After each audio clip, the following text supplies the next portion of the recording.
Assalamualaikum warahmatullahi wabarakatuh.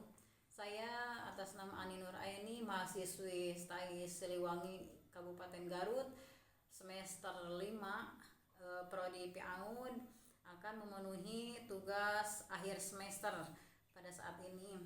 Dan untuk kali ini saya akan memainkan sebuah permainan, yaitu permainan congklak.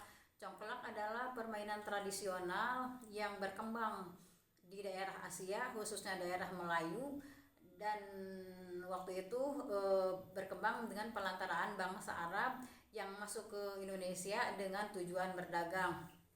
Congklak itu adalah permainan untuk meningkatkan kognitif anak, dan terutama yang paling dicapainya yaitu masalah kejujurannya.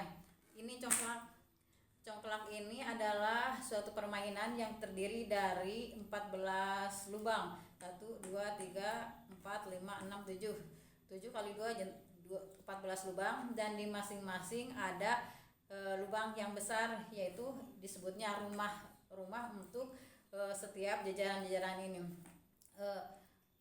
Congklak ini dimainkan oleh 2 orang saling bergantian dan berhadap-hadapan.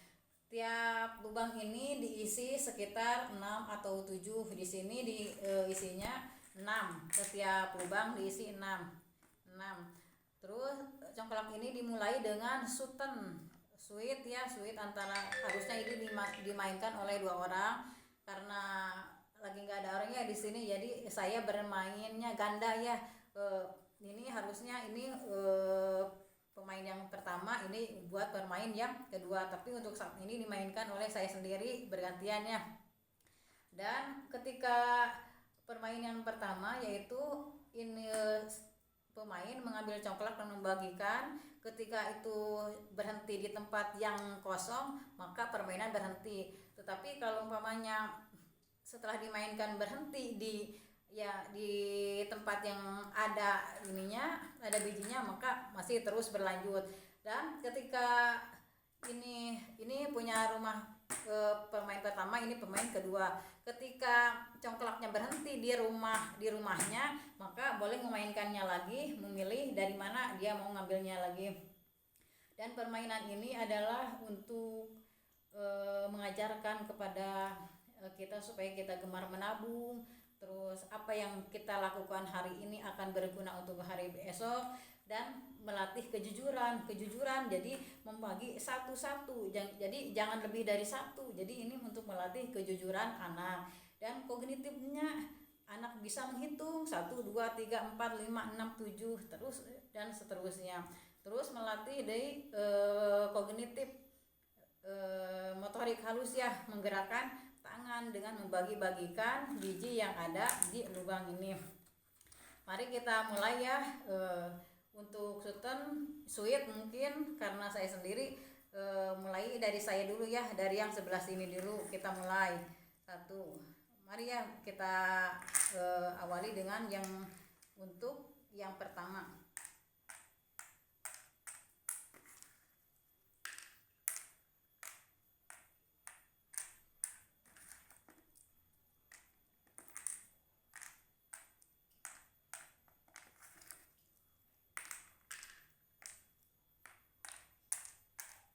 Karena ini berhentinya di lubang yang kosong, maka berhenti ya. Jadi tinggal bagian yang sebelah situ.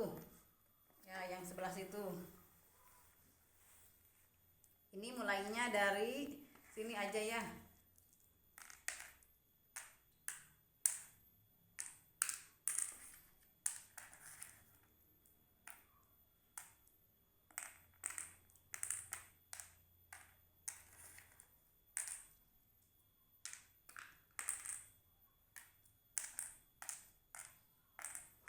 Ketika berhenti di tempat yang ada, ya dibagikan lagi seperti itu.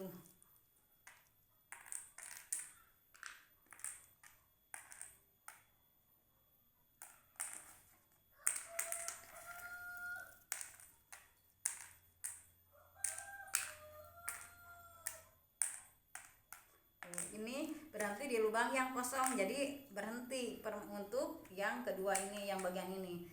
Lanjut.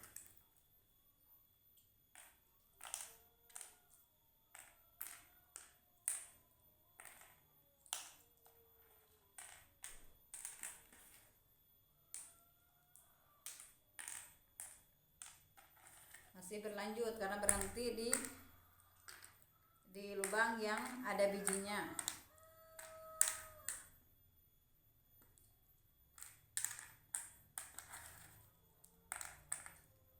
Ini membantu anak-anak untuk belajar kognitif, menghitung dan kejujuran. Tuh, karena ini berhenti lubang kosong tapi ini ada. Ini mendapatkan apa? Bijinya. Bonus. Udah. Bagian yang kedua ya.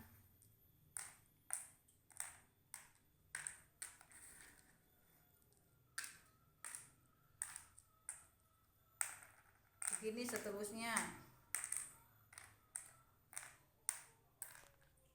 Ini berhenti di lubang yang kosong tapi di sininya ada, disebutnya nembak di tempat saya. Jadi mendapatkan ini. Ya, lalu yang pertama lagi, di mana aja mau ngambilnya.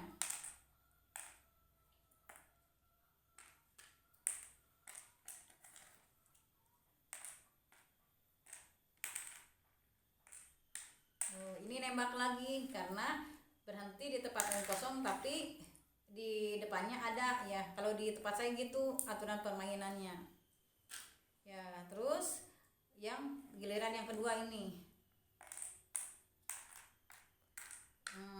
berhenti di rumahnya sendiri, jadi boleh main lagi, ngambil di mana aja yang ya mau ya.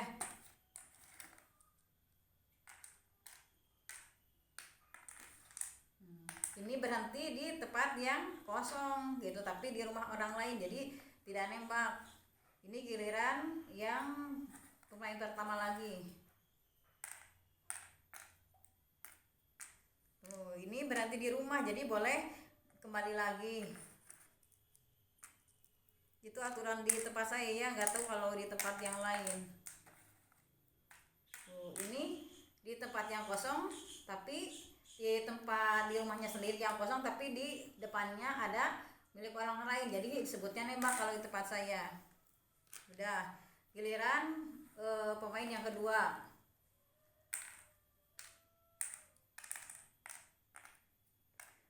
Ini berhenti di tempat yang kosong tapi di rumah orang, jadi tidak nembak ya. Ya, jadi giliran yang mana ini? Yang pemain pertama.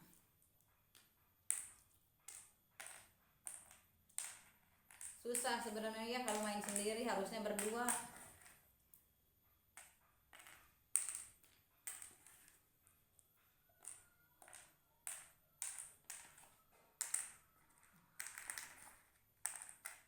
Ini nembak lagi ya. Udah, giliran pemain yang kedua sekarang.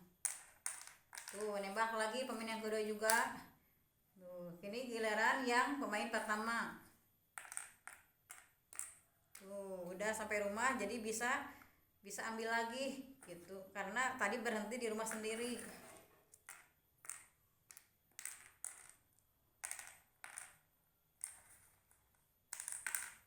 Ya, berhenti di lubang yang kosong tapi di depannya ada di rumah sendiri, lubang yang kosong di rumah sendiri tapi di depannya ada berhadapan dengan yang orang lain, jadi nembak lagi. Sekarang giliran pemain yang kedua. Udah, ini berhenti karena berhenti di lubang yang kosong dan nggak ada di depannya, jadi nggak nembak ya. Tuh, ini tinggal pemain yang pertama lagi. Ini ke sini tapi kosong tapi bisa nembak ya. Giliran pemain kedua. Berhenti karena berhenti di rumah orang lain dan kosong, jadi tidak nembak, berhenti kosong. Kembali lagi ke yang pemain kedua. Udah, ini pemain ke pertama kosong, ke pemain kedua. Ini terus nembak lagi ya.